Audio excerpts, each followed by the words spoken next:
मी नेहमीच्या सवयीप्रमाणे मुलाखत घेणाऱ्याची सवय असते आणि देणाऱ्याची पण, त्यामुळे मी त्यांना म्हटलं काही प्रश्न काढायचे आहेत का आणि ते विचारू का, आधी सांगू का. त्या म्हणाल्या तुम्ही काहीही विचारा. याचा अर्थ त्या किती मोकळेपणाने, आणि प्रश्नच नाही, आज सकाळपासून आम्ही सगळे ऐकतोय.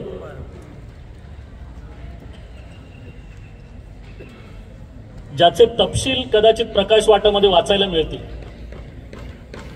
पण हे मंदाताईंच्या तोंडून आधी आणि नंतर त्यात एखादं वाक्य राहिलं असेल तर प्रकाश भाऊ बोलतील असं मला वाटतं. एरवी शासनाकडून एखादा प्रस्ताव आपला जर मंजूर व्हायचा असेल, तो जितक्या लवकर मंजूर होतो तेवढ्या लवकर आपलं काम चालू होतं. पण इथे 51 वर्षापूर्वी एक घटना अशी घडली की शासनानं मंजूर केलेली हेमलकसाची 50 एकर जमीन ही प्रकाश आमटेंना मिळायलाच 2 वर्ष विलंब लागला मंजूर झाल्यानंतर सुद्धा. आणि त्यामुळे यांचं लग्न ठरलं. हे कसं काय? जे शासनाने विलंब केला त्याचा फायदा एखाद्या प्रकल्पाला आणि व्यक्तीच्या आयुष्यात कसा होतो, मला वाटतं त्याच्यापासून आपण सुरुवात करू. नमस्कार. काय आहे की पत्रकारांनी काही विचारलं तर आपल्याला उत्तर देणं भाग असतं, आणि समाजसेवकाला तर वाटेल ते प्रश्न लोक विचारत असतात, कारण त्यांचा तो हक्कच असतो. आणि समाजसेवकांनी चुपचाप उत्तरं देणे हे त्यांचं काम असतं.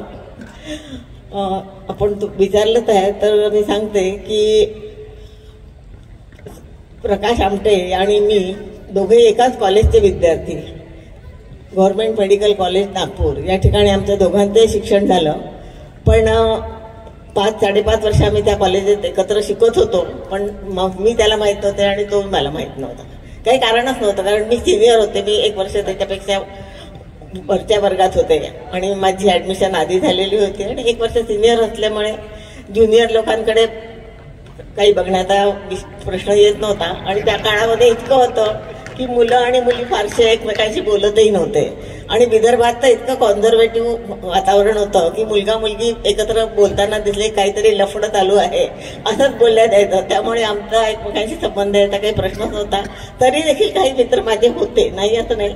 आमचा एक ग्रुप होता, त्यात आम्ही काही मित्रमैत्रिणी एकत्र फिरायला जात होतो, पिकनिकला जात होतो. पण ते असं फार म्हणजे मोजके ग्रुप्स असायचे. मेडिकल कॉलेजमध्ये गेल्यानंतर थोडंसं स्वातंत्र्य इतर कॉलेजेसपेक्षा असतं, तेवढं आम्हालाही घरनं मिळालं होतं. त्यामुळे थोडंसं मित्रमैत्रिणींच्या ग्रुपमध्ये आम्ही वावरत होतो. पण प्रकाश आमटेंची माझी ओळख व्हायचं काही कारणच नव्हतं. पण योगायोगाने जेव्हा 72 साली म्हणजे 70 साली मी पास झालो. पास झाल्यानंतर आमच्या वेळेला असं होतं की 2 हाऊस जॉब केल्याशिवाय तुम्हाला पोस्ट ग्रॅज्युएशन मिळत नव्हतं. तर 2 हाऊस जॉब करायचे असं मी ठरवलं की पुढे पोस्ट ग्रॅज्युएशन करायचं म्हणून. तर पहिला हाऊस जॉब मी सर्जरीत केला. पण सर्जरी मला काही फारसं आवडलं नाही. आणि मग असं ठरवलं की तेव्हा सर्जरीत असताना अॅनेस्थेशियाशी पुष्कळ संबंध यायचा, तर तो विषय मला भावला. आणि मी असं ठरवलं की आपण अॅनेस्थेशियामध्ये पोस्ट ग्रॅज्युएशन करूया. मग त्यासाठी अॅनेस्थेशियामध्ये आपण जॉब घेऊया म्हणून मी अॅनेस्थेशियासाठी जॉबसाठी अप्लाय केला. पण काय योगायोग असेल देव जाणे, त्यावेळा अॅनेस्थेशियामध्ये एकही पोस्ट रिकामी नव्हती. मेडिकल कॉलेजमध्ये तरी नव्हती. त्यामुळे त्या सगळ्या पोस्ट भरलेल्या होत्या आणि मला त्यावेळेला योगायोगाने ती पोस्ट मिळाली नाही. आणि योगायोग असा की त्यावेळेला सुशीला नायरनी महात्मा गांधी मेडिकल कॉलेज सेवाग्रामला नुकतंच सुरू केलं होतं आणि तिथली बॅच नुकतीच आलेली होती. आणि तिथे त्यांनी हॉस्पिटल आधी सुरू केलं होतं. तर त्या हॉस्पिटलमध्ये हाऊस जॉब त्यांनी काढले होते आणि तिथे त्या जागा रिकाम्या होत्या. मग ते कळल्यावरती मी तिकडे अप्लाय केला आणि मग त्या ठिकाणी मला हाऊस जॉब मिळाला. आणि हाऊस जॉब करायला मी तिथे गेले. आणि तिथे गेल्यावर योगायोगाने माझी आणि प्रकाशची त्या ठिकाणी प्रथम ओळख झाली. कारण त्यांनी सर्जरीत हाऊस जॉब घेतला होता आणि मी अॅनेस्थेशियात होती. ऑपरेशन थिएटरमध्ये एकत्र काम करत असताना आमची ओळख झाली. ओळखीची मैत्री झाली. मैत्रीतनं ते प्रेमात रूपांतर कसं झालं हे दोघांनाही कळलं नाही. आणि हळूहळू आम्ही एकत्र फिरायला लागलो. फिरायला लागल्यावरती ती चर्चा व्हायला लागली की अरे हे बरोबर फिरतायत वगैरे. आणि हे थोडंसं नाही म्हटलं तरी मोठा भाऊ म्हणून विकास आमट्यांच्या पोटात दुखलं की अरे आपला लहान भाऊ आपल्यापेक्षा पोरींना घेऊन फिरतोय आणि आपण ते जातो. त्यामुळे असं जेव्हा त्याला वाटलं तेव्हा त्यांनी म्हणजे तक्रार म्हणून आपल्या आईबापाकडे ते नोंदवलं की तुमचा लहान मुलगा काय करतोय, तुम्हाला पद्मश्री मिळाली आहे, काय तुमचं आता म्हणजे बदनामी होणार असं त्याला वाटलं आपल्या बापाची. पद्माश्री मिळाले आणि मुलगा लफडे करतो आहे, हे काही बरोबर नाही, म्हणून त्यांनी तक्रार आपल्या आईबापांकडे पोहोचवली रीतसरपणे. मग बाबांनी याला विचारलं की काय रे, असं असं विकास म्हणतो, तुझं काय याच्यावरती आहे? तर सांगितलं की हो आम्ही फिरतोय बरोबर, पण आम्ही लग्न करायचं पण ठरवलेलं आहे, आमचं दोघांचं बोलणं झालंय आणि आम्ही निर्णय घेतलाय की लग्न करायचं. बाबा प्रॅक्टिकल होते, बाबांनी मला बोलवून घेतलं. त्यावेळेला प्रथम मी आनंदवनात गेले. त्याच्या आधी बाबा आमट्यांबद्दल मला एकच वाक्य माहीत होतं की बाबा आमटे लेप्रसीचं काम करणारा एक माणूस आहे आणि त्याचा आनंदवन म्हणून एक आश्रम आहे की जो वरोड्याच्या जवळ आहे. त्या काळामध्ये तर लेप्रसीबद्दल इतकी लोकांच्या मनामध्ये घृणा आणि भीती होती की हा संसर्गजन्य रोग आहे, त्यामुळे कोणी तिथे जात नव्हतं. त्या ठिकाणी जेव्हा गेले तेव्हा बाबा आमटे स्वतः समोर आले आणि त्यांनी सांगितलं की मी बाबा आमटे, प्रकाशचा बाप. पहिलं वाक्य त्यांचं हे होतं. आणि मग त्यांनी विचारलं की तुझं लग्न करायचं ठरलं आहे हे नक्की का? तर मी म्हटलं हो, मी त्याला शब्द दिलाय.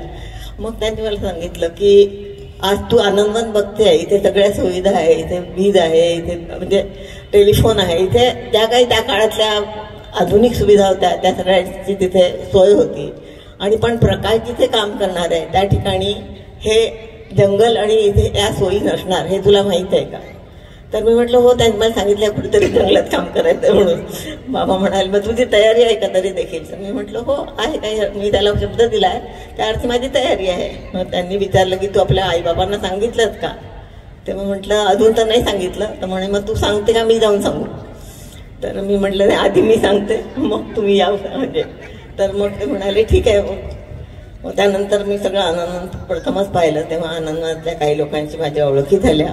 ताई, बाबा, विकास ती थोडीशी होतीच, हाऊस जॉब करत असल्यामुळे. आणि म्हणजे जर शासनाने जर आधीच जागा दिली असती तर प्रकाश कदाचित हाऊस जॉब न करता सरळ हेमलकशाला निघून गेला असता आणि आमची ओळख व्हायचा काही प्रश्न झाला नसता. त्यामुळे पण मग शासनाचा जो हा लांब वेळ घेण्याचा जो हे आहे, नियम आहे की कुठली गोष्ट ताबडतोब शासनाची होतच नाही. एकदा आपण मी अर्ज केला की त्याच्या मागे लागल्याशिवाय ती गोष्ट होत नाही. त्याप्रमाणे ही पण गोष्ट लवकर झाली नाही आणि त्याचा आमच्या जीवनात आम्हाला फायदा झाला आणि आम्ही दोघांनी एकमेकांची ओळख होऊन एक असं कार्य करायचं ठरवलं आणि त्या कार्यात आज तुम्ही बघता याला 51 वर्षांनी म्हणते 51 वर्षानंतरही म्हणताय, हे महत्वाचं आहे. आणि दुसरं असं की 2 गोष्टी होत्या की महाराष्ट्र शासनाने जर जागा उशिरा दिली नसती तर तसं म्हटल्याप्रमाणे मी हेमलकशाला 71 साली गेलो असतो, कारण 70ला जी पिकनिक बाबांनी अरेंज केली होती तेव्हा निर्णय झाला होता आणि आजपर्यंत मी बॅचलर राहिलो असतो. म्हणजे तिथे कुठली डॉक्टर मुलगी पालकांनी पाठवणं इम्पॉसिबल होतं. ज्या ठिकाणी रस्ते नाही, एकदा पाऊस आला की 6-6 महिने जगाशी संपर्क नाही, अशा ठिकाणी कुठल्या पालकांनी आपल्या मुलीला इथे पाठवत असतो. तेव्हा हा योग सरकारच्या दिरंगाईमुळे, तेव्हा मी त्या दिरंगाईबद्दल सरकारचं कृतज्ञ आहे सांगतो. दुसरं असं की बाबांचं पुरोगामी तो होतो. बाबा आईची इच्छा होती की परंपरेप्रमाणे मोठ्या मुलाचं लग्न आधी व्हावं आणि आमचं शिक्षणही चालू होतं सगळं, म्हणजे घाई नव्हती तशी. पण बाबांनी विचार केला की मोठ्या मुलाच्या लग्नाला समजा उशीर झाला तर तो पण तिचा निर्णय बदलू शकेल. म्हणून आमच्या 72 साली 24 डिसेंबर साने गुरुजीच्या जयंतीच्या दिवशी मुहूर्त तो लागला, कारण त्या दिवशी रविवार होता. योगायोगाने मुहूर्त चांगला मिळाला आणि असं ते लग्न 72 साली झालं. त्याला आता 51 वर्ष पूर्ण होतो. नेहमी शासनाच्या विरोधात तक्रार करणाऱ्या माणसांनी हेही लक्षात घ्यावं, कधीतरी शासनाच्या भूमिकेचा फायदा होतो. आणि मेडिकलला गेल्यानंतर जे पाहिजे ती ब्रँच किंवा त्यातला भाग न मिळाला तर अजिबात नाराज होऊ नका. ते होतं ते चांगल्या करता होतं असं समजाय. नाही, पण एक दुसरा संदर्भ असा आहे, तुम्ही आहात भूलतज्ञ आणि ते आहेत सर्जरीमध्ये. भूल दिल्याशिवाय तर काही सर्जरी करता येत. ती नेमकी भूल केव्हा पडली हा एक त्याला विचारत. त्याचं कारण प्रकाश भाऊंनी पुस्तकात असं म्हटलंय की आमचं लग्न आपोआप झालं, असं एक वाक्य आहे त्याच्यामध्ये. आणि त्यांनी स्वतःच मगाशी ते म्हणत होते की वक्ता म्हणून माझा परिचय मी कधीच बोलत नाही म्हटले. पुस्तकात इतक्या वेळा उल्लेख आहे की मी अबोल आहे, मला बोलता येत नाही. फार तर मी माझ्या थोरला भाऊ नेहमीच बरोबर असतो, त्याच्याशी बोलू फार तर असं नाही, तोच बोलतो. हा म्हणजे बोलायचं कामात असं असताना त्यांनी म्हटल्याप्रमाणे पुस्तकात तुम्ही त्यावेळा कॉलेज क्वीन होतात.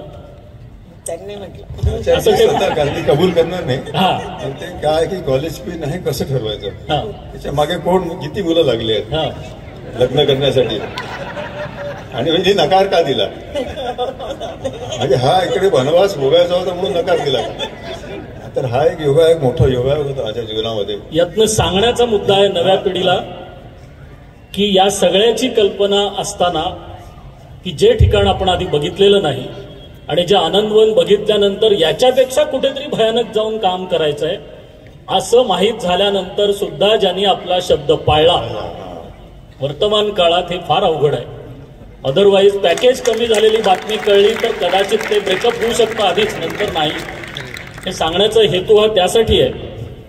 पण तुम्ही जे ठिकाण बघितलं नाही आणि तिथे फक्त अभावाचीच समृद्धी होती, बाकी काही नाही, सगळा अभावच होता. म्हणजे वीज नाही, रस्ता नाही, प्यायचं पाणी नाही.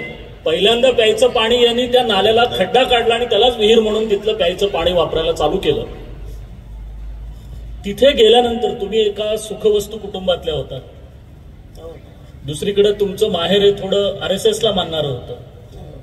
असं असताना की बाबा निदान RSSचे नाहीत हे नक्की आहे आणि पुरोगामित्व बाबांचं, कर्मकांड पाळायची नाही, देव मानायचं नाही, हे एकीकडं. आणि दुसरीकडे जे कधी जंगल आपण बघितलेलंच नाही, आपण शहरात वाढलोय, तिथे तुम्हाला हेमलकशाला गेल्यावर पहिल्यांदा काय वाटलं? प्रथम जंगल बघितलं होतं म्हणजे मी मेळघाटात चिखलदऱ्याला वगैरे माझ्या काकांबरोबर वगैरे जाऊन राहिलेले होते. पण जंगलामध्ये बहुतेक तिथे रेस्ट हाऊस वगैरे सगळ्यात छान सोयी होत्या, त्यामुळे जंगलात आपण जातोय तिथे असं काहीतरी असेल अशी थोडीशी मनामध्ये कल्पना होती. पण लग्न झाल्यानंतर जेव्हा आम्ही प्रथम दोघंही आपण कुठे काम करणार आहोत तो एरिया दाखवायसाठी मला प्रकाश भामरागडच्या जंगलात घेऊन गेला, त्यावेळेला माझ्या कल्पना आली की ज्या ठिकाणी आपण राहणार आहोत त्या ठिकाणी घरं नाही का, म्हणजे गाव पण नाही, ज्या ठिकाणी आपण राहणार आहोत त्या ठिकाणी इथून गाव पण दूर आहे. दुसरं म्हणजे फक्त झाडं झाडं आणि झाडं याशिवाय तिथे काहीच नव्हतं. इलेक्ट्रिसिटी नाही, रस्ते नाही, नद्यामध्ये मध्ये त्या नद्यांमधनं रस्ते केलेले नाही, त्यामुळे त्या नदीच्या पात्रात न जायचं. या सगळ्या गोष्टी तिथे गेल्यानंतर प्रथम लक्षात आल्या आणि असं वाटलं की या ठिकाणी राहणं किती कठीण आहे. पण आपण ठरवलंय तर करून बघूया, नाही जमलं तर जाता येईल वापस आपल्याला. असंही असतं ना की राहिलंच पाहिजे किंवा काही कोणाचं कंपल्शन नाही आपल्याला, पण करून बघायला काय हरकत आहे असं वाटलं. आणि त्या ठिकाणी आम्ही जायचा निर्णय घेतला. जागा मिळायला वेळ होता, त्यामुळे मी माझं पोस्ट ग्रॅज्युएशन झालं आणि मग मी लेक्चररची नोकरी नागपूरला मेडिकल कॉलेजमध्ये सुरू केली होती त्याच्यामध्ये. आणि ती चालू असताना 1973 डिसेंबरमध्ये जागा मिळाली आणि त्यानंतर मी प्रकाश तिकडे गेला निघून आणि मग मी त्याच्या मागे मागे राजीनामा देऊन त्या ठिकाणी गेली. आणि त्यानंतर तिथे जे काय अडचणी किंवा जे वातावरण किंवा जे काय आमच्याबरोबर आलेले कार्यकर्ते होते त्यांच्या सगळ्यांच्या एकत्रित प्रयत्नांनी या प्रकल्पाची मुहूर्तमेढ रोवल्या गेली आणि हळूहळू तिचा विकास होत गेला. प्रथम फ्रस्ट्रेशन येतं, काहीच नाही आहे म्हणण्यापेक्षा पेशंटच येत नव्हते, कारण पेशंटचा विश्वास असायला हवा ना. पेशंटना मॉडर्न मेडिसिन म्हणजे काय ते माहीत नाही, आदिवासींचं राहणीमान, त्यांचं ज्ञान किंवा त्यांना त्यांचं जीवन याच्यात मेडिसिनचा काही संबंधच आला नाही. मॉडर्न मेडिसिन किंवा मॉडर्न गोष्टी यांचा त्यांच्याशी काही संबंध नव्हता. आणि मुख्य म्हणजे भाषा हा एक मोठा प्रॉब्लेम होता की भाषा आम्हाला त्यांची येत नव्हती, त्यांना आमची येत नव्हती, त्यामुळे संपर्क करणं अतिशय कठीण होतं. आणि त्यावेळेला थोडंफार फ्रस्ट्रेशन यायची शक्यता होती, पण आपापसात बोलून आपण त्याच्यासाठी काय केलं पाहिजे या सगळ्या गोष्टींचा विचार करून आम्ही नवीन नवीन योजना आखत गेलो आणि त्याप्रमाणे त्यांच्याशी भाषा शिकवून त्यांच्याशी संपर्क करायचा प्रयत्न केला.